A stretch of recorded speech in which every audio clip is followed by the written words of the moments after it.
What do you make of Cristian Conyer, defensive back, telling the Vols goodbye during the spring portal, which doesn't happen nearly as often as the January portal? I think this is a red flag for Tennessee. And this is a red flag for, let's remember this. Cristian Conyer was a 4-star across the board out of Kentucky in the 2023 recruiting class. Tennessee has a desperate need in the secondary. You would think that a player like Cristian Conyer would fit perfectly into the rotation, even though we never really heard him last year. We just thought he could develop eventually. You would think he could fit perfectly into the rotation eventually as a highly touted defensive back. I don't think Josh Heupel and the staff recruited him not expecting him to make an early impact, given his star rating and given what they needed in the secondary.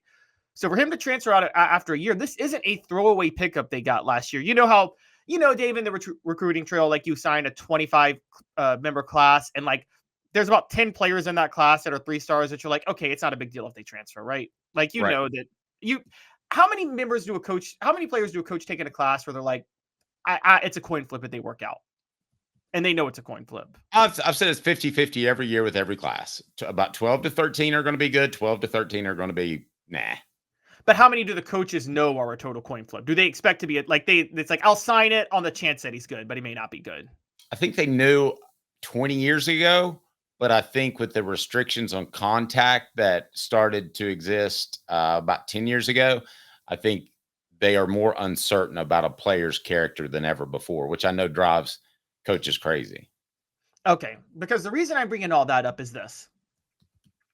Cristian Conyer was not one of their coin flip guys. He was one of their guys. No. He was clearly, there's no argument. He was clearly a highly valued guy, but not only by Tennessee, by the recruiting rankings, by basically everybody. He had several scholarship offers.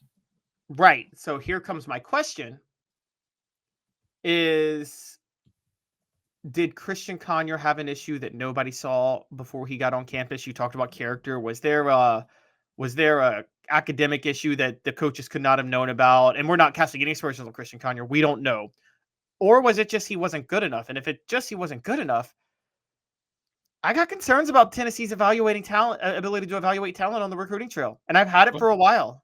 Now, I pointed out 4-star, but Dylan points out on our message board, his top 2 came down to us in Kentucky, to be fair.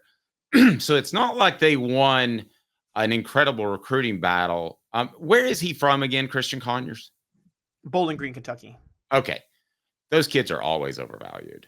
So you've kind of won me over to your argument. You and Dylan have ganged up on me because the kids from Kentucky are always overvalued. Why? Because they have to have some 5 and 4 stars, don't they? In the whole state, because the whole state's horrible at football.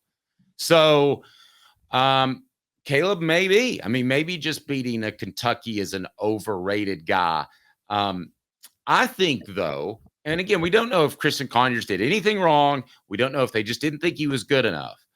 But I think they've settled in, and they're not going to tell us who they are. I think they've settled in on their guys, and they've made it very obvious to the guys that transferred out and the guys that made decisions to move on to the NFL. And now Cristian Conyers, you're not one of those guys. I'm reading the tea leaves. Admittedly, I'm not sourcing this, but that is the way I read this, as you're just not as good as these other dudes. And maybe they didn't even tell him that. Maybe he just realized it on his own. Your take on that brought to you by our good friends at Rick Terry Jewelry Design. They want to be your jeweler. Looking for affordable game day jewelry? How about the Fire Opals, a Tennessee tradition? RickTerryJewelry.com. RickTerryJewelry.com. So for right or wrong, Caleb, I do think Tennessee feels set in who they want in the defensive backfield. Your thoughts on that? I think they do too, but my only issue with this is if they do, it's because of a lot of transfers they went and got from the portal this offseason, which would lend itself to the idea that they missed on a guy like Conyer. And I mean, you're right. They probably shouldn't have. If it was down to Tennessee and Kentucky, I don't care if he was a 4-star at that point. Clearly, other big schools didn't want him. I feel like the coaching staff is at a level where they've got to evaluate those guys. They've got to be able to understand. And by the way, this is, Dave, I'm going to say it. You're going to hate me. But this is a type of mistake Butch Jones would make. He went for the star guys. Now, And on the I'm recruiting gonna trail. now I'm gonna defend Heupel on this to the nth degree. There are still some guys in last year's class. Now, not there are still guys in last year's class that could contribute, but we have a good feel for that. And I think that there have been guys since Josh Heupel's been there that he's taken that maybe he wouldn't take once Tennessee is at a championship level. So if they took that guy from Kentucky and they were able to steal one from Kentucky, I got no problem with that. The evaluation must have been off by the analyst and Heupel if that's the case. Again, we don't know that that's the case. Right, but it's they had to miss in some way, and I feel like in 2023 you weren't wasting scholarships. Particularly, that was after the 2022 season where you went 11-2 and finished in the top 6. So I just think that look, Conyers alone is not the only. And I'll let you bring up a couple of guys Heupel's hit on because I know you have them up your sleeve. But before you get to me on that, on the transfer portal and on the trail, Conyers is not the only guy Heupel's been missing on the last couple of years. And I've said this for a while now. I think Heupel is a great X's and O's in-game coach. There's questions about his work ethic in recruiting. I don't think that matters as much as people think. I'm going to be honest. I think there's so many other factors that go into recruiting.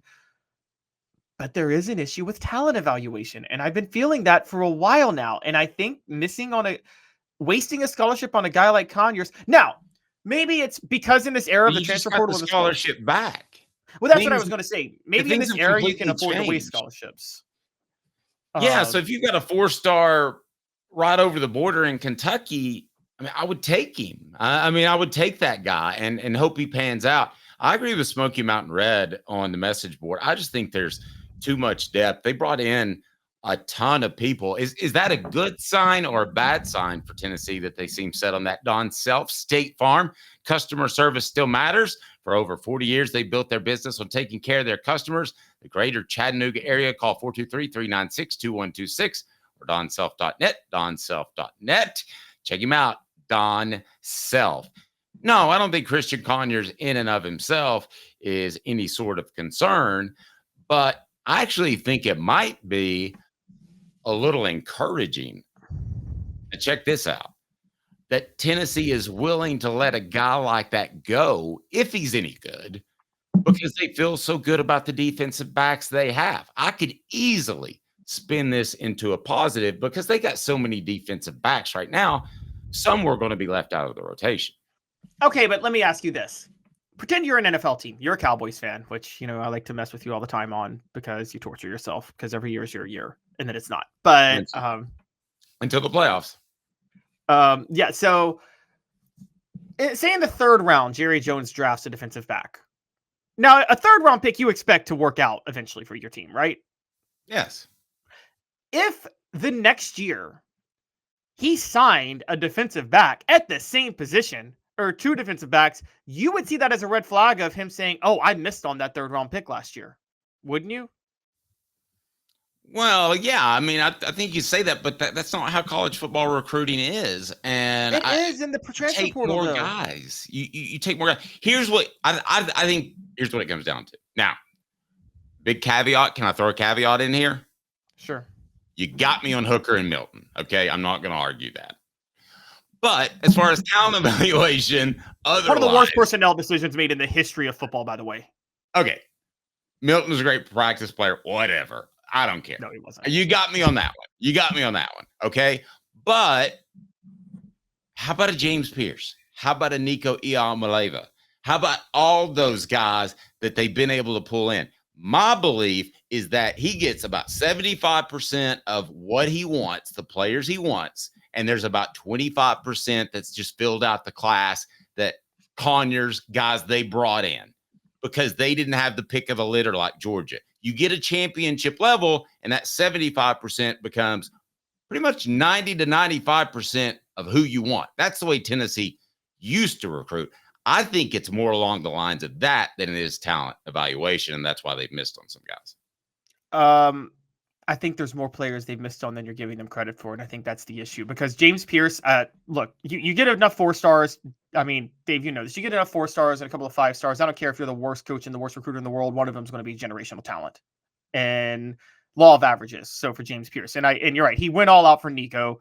I don't think there was a lot of scouting required for Nico. I think the entire country knew that Nico was a generational quarterback when they were trying to get him, and Josh Heupel just got the NIL collective to say, "Hey, open up the checkbook." But you're forgetting about guys like Addison Nichols and a guy like, by the way, Tyree West. Where has he been? He's been in the roster for 2 years now, and he hasn't seen the field that much.